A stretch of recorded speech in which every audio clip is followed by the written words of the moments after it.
저희가 지금 로마서의 말씀을 쭉 공부하는 가운데에 한 달에 오후 시간에 두 번은 로마서를 하고요. 한 번은 우리 하태리 선교사님이 오셔서 말씀을 증거하시고 또 한 번은 요한계시록을 이렇게 좀 하려고 합니다. 요한계시록은 이미 저희가 수요일 날 성경 공부를 통해서 두 번 성경 공부를 했었고 주일날 설교로도 한번 처음부터 끝까지 쫙 한번 설교한 적이 있었는데요.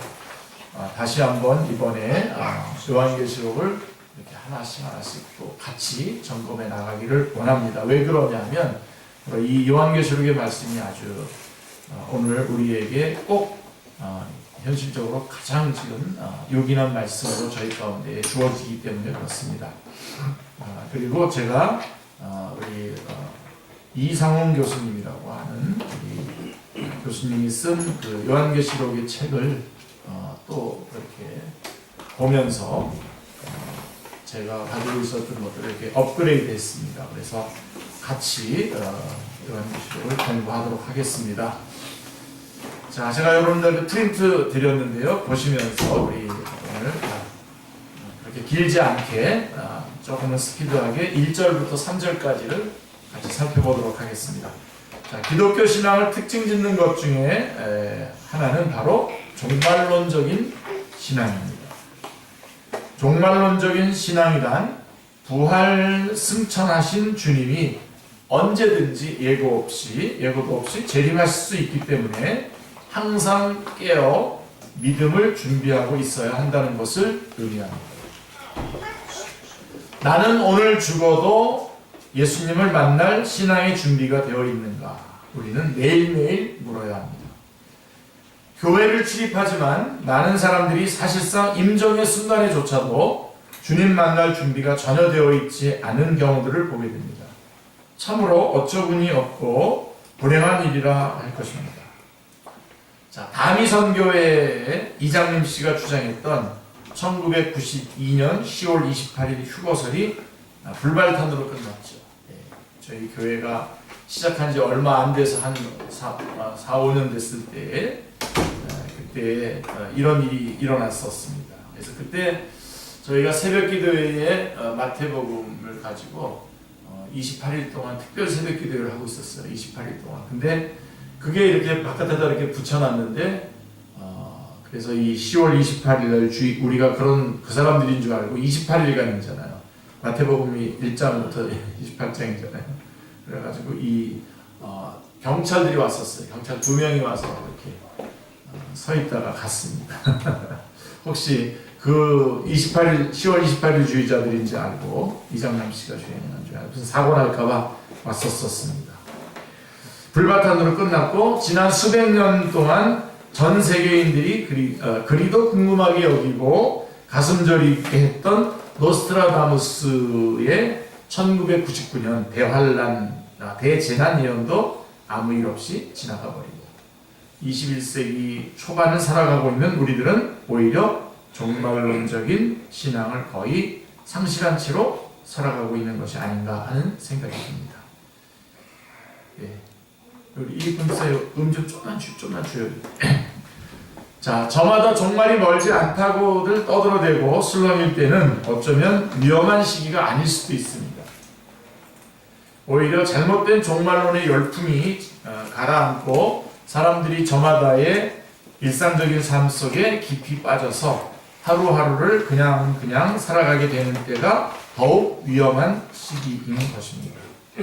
어쩌면 오늘날 우리들의 삶이 고달픈 면도 있기는 하지만 역사 이래로 가장 풍요한 시대에 무엇이든지 원하는 대로 해볼 수 있고 누려볼 수 있는 시대가 되다 보니까 이 세상에서의 삶이 너무너무 좋아져 버렸는지 모릅니다. 환난과 박해의 시기, 먹고 살기도 힘들던 시기에는 낮에나 밤에나 눈물 머금고 내 주님 오시기만을 고대합니다 라고 하는 그런 노래나 죄 많은 이 세상은 내 집 아니네 같은 노래들을 열창하다가 자, 이제는 재미있는 세상이 되고 나 버리니까 이 세상은 주님이 지으신 아름다운 세상을 세상이라고 하는 것을 열창하고 있는지도 모릅니다. 자, 아무튼 예수님의 재림에 대한 관심이 사라져가고 세상 재미에 빠지기 쉬운 이때일수록 성도는 더욱 경청하여 종말론적인 신앙을 새롭게 해야 됩니다. 바로 이 종말론적인 신앙을 새롭게 하려고 우리가 다시 매달 한 달에 한 번은 우리 요한계시록을 주일 오후 시간에 하려고 합니다. 자, 우리가 요한계시록을 공부하는 이유가 바로 여기 있는 것입니다. 요한계시록은 예수님의 제자들 가운데서 가장 나이가 젊었던 사도 요한이 만년에 기록한 예언서입니다. 초대교회사에 의하면 사도 요한은 노년에 사도 바울이 세웠던 에베소 교회에서 사역을 하면서 거의 100세가 될 때까지 살았다고 합니다. 만년에 그의 제자들의 도움을 받으면서 요한복음과 요한 1, 2, 3서 등을 기록했습니다. 그러다가 사도 요한은 추후 95, 96년 로마 황제 도미티아누스 때에 일어났던 박해로 인해서 암모라고 하는 섬으로 유배를 당하였습니다. 자, 로마 황제는 자신이 신이라고 주장하면서 모든 국민들로 하여금 황제 숭배 의식에 참여하여 카이사르가 나의 주님이자 하나님이다 라고 고백하게 했습니다. 사도 요한은 이러한 황제 숭배의 요구에 응하지 않았기 때문에 암모섬으로 유배를 당하게 된 것입니다. 그러나 그는 그곳 동굴에서 혼자 예배드리다가 주님을 만나게 되었고 요한계시록에 기록된 내용들을 계시받게 되었습니다. 그래서 오늘 본문 1장 1절로 3절은 요한계시록의 서원에 해당하는 부분입니다. 자, 세 구절을 읽어보면 사도 요한이 받은 계시의 기원과 목적, 그리고 계시의 성격, 그리고 계시가 가져다주는 복에 대해서 말씀하고 있습니다. 자, 먼저 1절 말씀이 계시의 기원이 누구냐? 그래서 예수 그리스도의 계시라라고 하는 1절 말씀을 우리가 한번 살펴보도록 하겠습니다. 요한계시록, 그 유명한 요한계시록의 1장 1절입니다. 1절 앞부분을 보면 예수 그리스도의 계시라라고 이렇게 시작하고 있습니다. 그래서 NIV 성경은 The Revelation of Jesus Christ라고 했고 헬라어 성경은 Apocalypse to 예수 그리스도라고 했습니다. 이것은 사도 요한이 자기가 기록한 책의 제목, 타이틀로 뽑은 것입니다. 당시에는 종이가 없고 인쇄기가 없었기 때문에 둘둘 말리는 양피지에다가 손수, 먹으로 기록할 수밖에 없었습니다. 자, 그와 같이 글을 써내려가면서 사도 요한은 먼저 자신이 쓴 글의 내용을 나타내는 제목을 예수 그리스도의 계시라고 붙인 것입니다. 예. 그래서 우선 계시라고 하는 단어에 주목을 해봅시다. 자, 계시라고 하는 말은 가리워져 있고 감추어져 있는 것을 드러내 보여준다는 뜻을 가지고 있습니다. 예. 그래서 감추어졌던 하나님의 구원 계획과 그 구원의 완성에 대한 진리들을 드러내어 준다는 의미를 가지고 있습니다.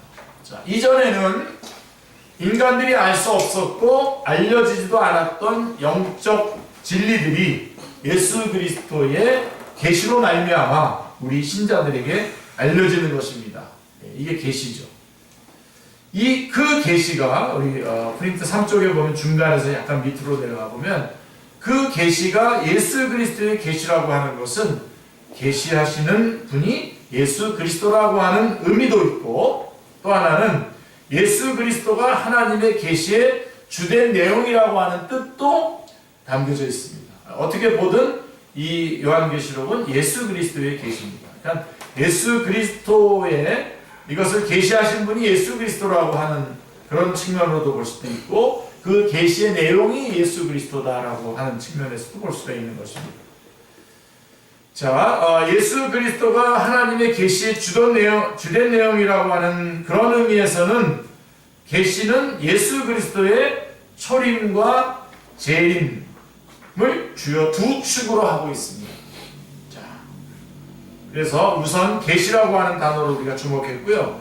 1절 하반절을 보시면 계시의 근원과 주어지는 순서에 대해서 언급하고 있는데요. 거기 한번 같이 같이 읽어보겠습니다. 이는 하나님이 그에게 주사 반드시 속히 일어날 일들을 그 종들에게 보이시려고 그의 천사를 그 종 요한에게 보내어 알게 하신 것이라. 예. 우선 계시의 근원은 하나님 아버지이시다라고 하는 것을 알 수가 있습니다. 예. 계시의 근원은 하나님의 아버지시다. 계시는 항상 하나님이라고 하는 샘 근원에서 나오는 샘물과 같습니다. 하나님 아버지께서 모든 계시의 궁극적인 근원이요 원천이십니다. 자, 요한계시록을 읽어보면 천사들이 활동하는 모습들을 많이 자주 마주치게 되는데요. 천사들은 하나님을 섬기며 그의 일을 수정들며 구원의 후사들인 우리 신자들을 섬기라고 보내심을 받은 수종자들입니다. 그리고 사도 요한에 의하면 하나님이 주신 그 계시는 궁극적으로 누구에게 전달되는 것을 목표로 하느냐 하면 하나님의 종들, 즉 요한계시록을 읽고 듣는 사역자들과 모든 성도들에게 주시는 것이죠. 계시가 주어지는 그 순서를 보면 하나님, 예수 그리스도, 천사, 사도 요한, 하나님의 종들, 즉 모든 백성들에게 이렇게 쭉 이어져 내려가는 것을 보게 됩니다. 그게 계시의 순서고요. 그리고 예수 그리스도가 주신 계시는 반드시 속히 될 일입니다. 반드시 속히 될 일. The things which must shortly come to pass. 아메리칸 버전에 보면 그렇게 돼. 반드시 속히 될 일. 반드시 속히 될 일이란 요한계시록에 담긴 내용들 모두가 사도 요한의 시대에 다 이루어진다라고 하는 뜻은 아니죠. 자, 여기 중요한데요. 사실 요한계시록의 내용들은 사도 요한의 시대에 이루어질 것도 있지만 역사의 과정을 통하여서 이루어질 것도 있으며 예수님의 재림 직전과 재림 때에 이루어질 내용도 들어 있습니다. 그래서 마운스는 이렇게 말했습니다. R.H. 마운스는 저자는 요한계시록의 저자죠. 저자는 그 자신의 상황에서 기록했고 그의 예언들은 역사적으로 성취될 것이며 그는 미래의 종말을 기대했으며 또 역사의 배후에 작용하는 원리 등을 드러내었다라고 이렇게 말씀하고 있습니다. 그리고 반드시 속히 될 일들을 알게 하신 것이라고 하는데 알게 하신 것이라고 하는 표현은 개역 성경에서는 지시하신 것이라고 하는 구절로 번역되었던 것인데 헬라어에서는 에세마넨이라고 하는 동사를 썼습니다. 자, 요한계시록에 담긴 내용들과 상징과 기호들로 요한계시록은 상징과 기호들로 가득하기 때문에 문자적으로 읽는 것이 아니라 상징적으로 읽어야 한다는 해석학적 열쇠가 담긴 동사입니다. 에세마넨이라고 하는 동사입니다. 그래서 이 요한계시록을 문자적으로 보면 안 되죠. 상징적인 것들을 쭉 읽어내야 됩니다. 요한계시록은 상징들로 가득하기 때문에 문자적으로 읽다가는 낭패를 당하기 십상입니다. 그래서 문자적으로 여러분 그래가지고 666 이런 것들을 좀 상징적으로 봐야 되는데 그래서 6학년 6반 6번 이런 애들은 안 하기로 하고 말이에요. 버스도 666번을 안 타고 말이야. 그런 식으로 가면 안 되는 겁니다. 자, 상징들이 가리키는 의미가 무엇인지를 잘 찾는 것이 중요합니다. 요한계시록에서. 자, 이 점만 유념한다면 의외로 요한계시록이 쉽게 이해될 수도 있습니다. 자, 그게 1절에 대한 내용이고요. 자, 2절은 계시의 성격이 나오는데요. 자, 두 번째로 생각할 것은 계시의 성격에 대한 것입니다. 2절입니다. 같이요. 요한은 하나님의 말씀과 예수 그리스도의 증거와 곧 자기가 본 것을 다 증언하였느니라. 사도 요한은 자기가 밤모섬에서 받은 계시를 세 가지 다른 말로 표현해주고 있는데요. 하나님의 말씀이라고도 하고 또 예수 그리스도의 증거라고도 말하면서 또 자기의 본 것이라고 말합니다. 굉장히 중요합니다. 자, 첫째로 사도 요한은 이제 앞으로 기록될 내용이 인간의 상상이나 생각이나 꿈 등과 같은 것이 아니고 하나님의 입에서 나오는 하나님의 말씀이라고 하는 것을 분명히 밝히고 있습니다. 그러니까 이 요한계시록의 이 말씀들은 하나님의 말씀이라는 것이죠. 인간의 말은 그저 의사소통의 수단이어서 말한 것을 이루기도 하지만 인간의 한계상 하지 못하는 일들도 있습니다. 그러나 하나님의 말씀은 있으라 하면 존재하게 되는 능력의 말씀이고 창조의 말씀입니다. 시편 33편 9절을 보면 그가 말씀하심에 이루어졌으며 명령하심에 견고히 섰도다 라고 했고, 이사야서 55장 11절에 보면 내 입에서 나가는 말도 이와 같이 헛되이 내게로 돌아오지 아니하고 나의 기뻐하는 뜻을 이루며 내가 보낸 일에 형통함이니라고 말씀하고 있습니다. 그러니까 하나님의 말씀은 이와 같이 능력이 있기 때문에 여러분들 꼭 붙잡으세요. 요한계시록을 통해서 주신 모든 말씀들도 반드시 이루어지고야 만다는 것을 기억해야 합니다. 그래서 이 말씀은 확실하게 이루어질 말씀이다 라고 하는 것입니다. 그리고 두 번째로 그게 이제 하나님의 말씀이라는 것이고요. 그 다음에 또 하나는 예수 그리스도의 증거라고 부릅니다. 그러니까 이 요한계시록의 말씀을 첫 번째는 하나님의 말씀이라고도 말하고 또 두 번째로는 예수 그리스도의 증거라고도 말씀하고 있는 것입니다. 그래서 이 증거에 해당하는 헬라어는 말투리아라고 하는 말인데요. 이것은 예수 그리스도께서 피로 인치시면서 입증하신 진리라고 하는 의미를 가지고 있습니다. 자, 요한계시록에 의하면 요한계시록에 기록된 말씀 한마디에 자기의 생애를 걸고 그 한마디의 말씀을 이루시기 위해서 생명을 바치신 예수 그리스도의 증거라고 하는 말씀입니다. 따라서 우리는 요한계시록을 어렵다고 감추거나 아무렇게나 해석하려고 해서는 안 됩니다. 왜요? 예수 그리스도의 생명을 주신 증거이기 때문에 그렇습니다. 이것은 하나님의 말씀이자 그러니까 하나님의 말씀은 속히 이루어지는 말씀이죠. 절대로 하나님의 말씀을 따르더라도 하나님의 말씀은 분명히 이루어지는 말씀이자 하나님의 말씀이자 예수 그리스도의 피 묻은 증거이기 때문에 우리는 경외하는 심정으로 이 성경을 바로 해석하면서 읽어야 합니다.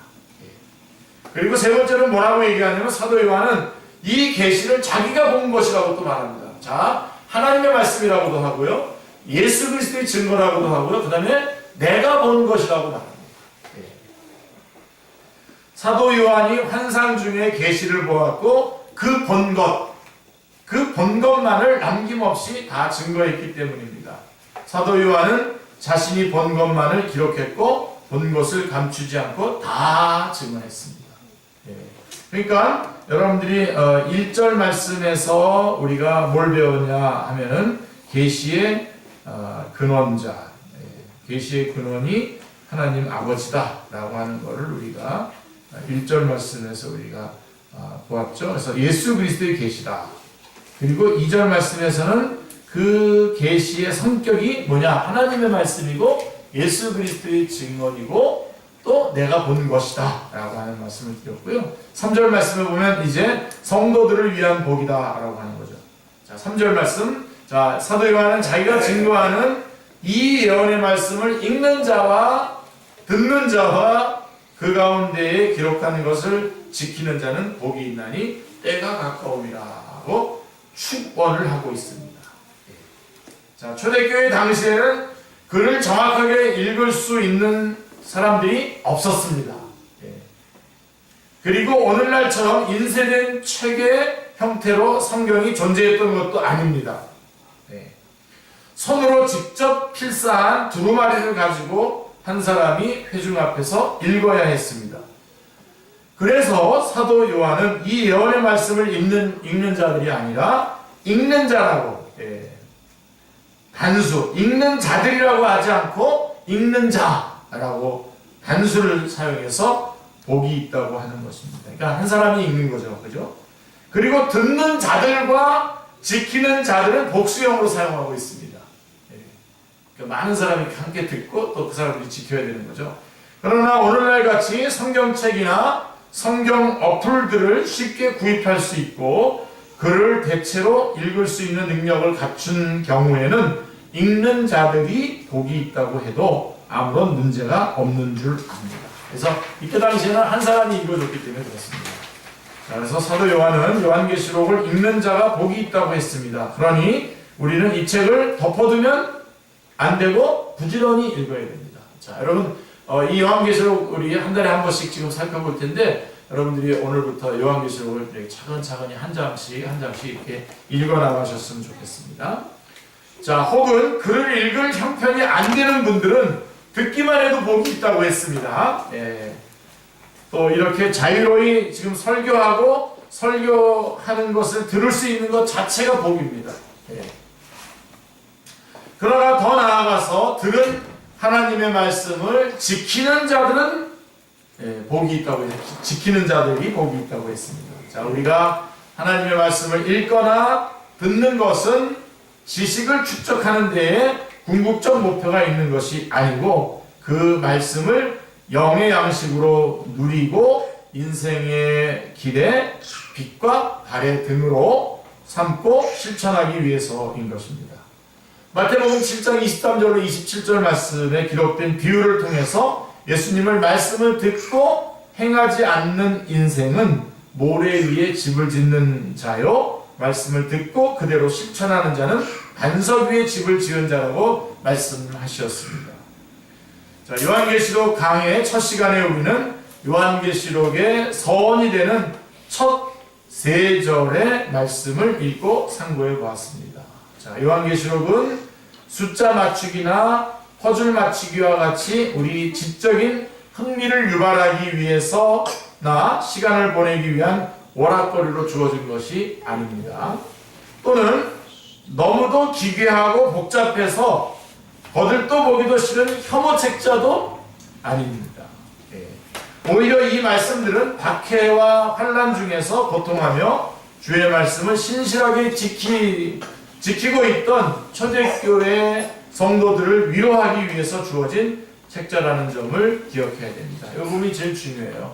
이렇게 혼돈되고 무엇인가가 하나님의 말씀대로 진행되지 않는 이러한 세계 속에서 고통을 겪고 있는 우리 그리스도인들에게 위로를 주기 위해서 주신 책다.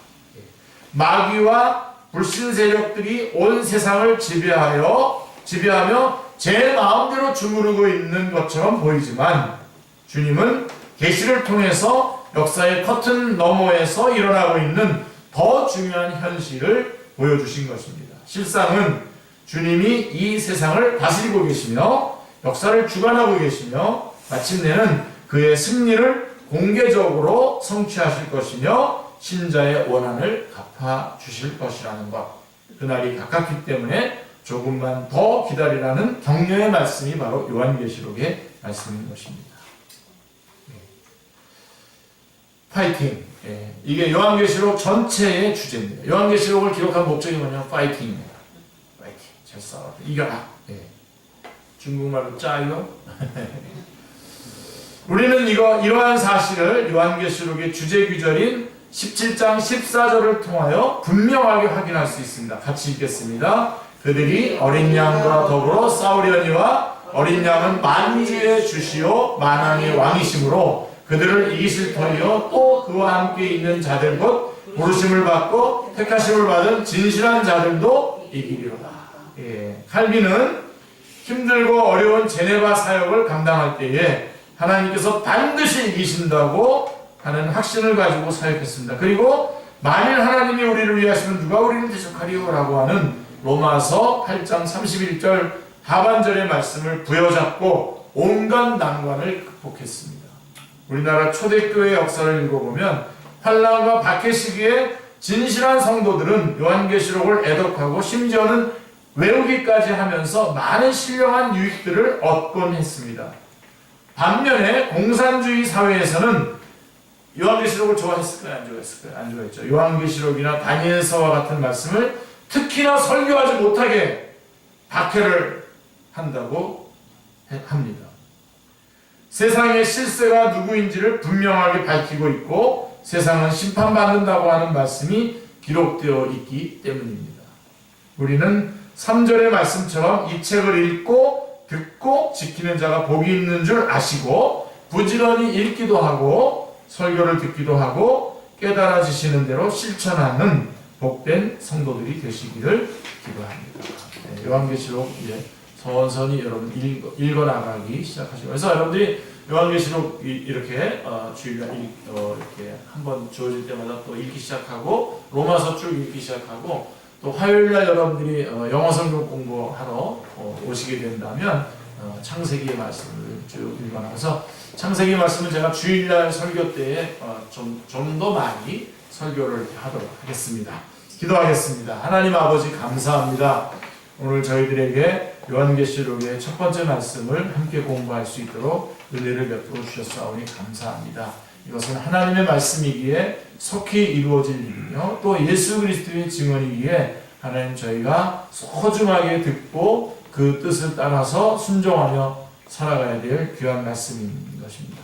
하나님, 그래서 저희가 이 말씀 따라 순종하며 살아갈 수 있도록 인도해 주셨고, 특별히 요한계시록의 말씀을 읽어가면서 읽는 자와 듣는 자와 또 그것을 행하는 지키는 자가 복이 있다고 하신 말씀 따라 요한계시록의 말씀을 읽고 그 말씀을 잘 듣고 아버지 하나님 깨달아지는 대로 저희들이 잘 실천할 수 있도록 인도하여 주시옵소서. 그래서 하나님 저희가 주님 이 혼탁하고 모든 것들이 같이 상대주의로 이렇게 뒤엉켜 있는 이때에 우리는 하나님의 말씀으로 하나님 승리하며 나갈 수 있는 저희들이 다 되게 하여 주옵소서. 하나님 이 땅이 아무리 거칠게 우리에게 도전해 온다고 하더라도 요한계시록의 말씀처럼 파이팅 하면서 싸워서 이기는 그러한 삶을 저희들이 말씀 의지하여 성령님의 역사함 안에서 승리하며 살아갈 수 있도록 저희들을 인도하여 주시옵소서. 예수님의 이름으로 기도드리옵나이다. 아멘.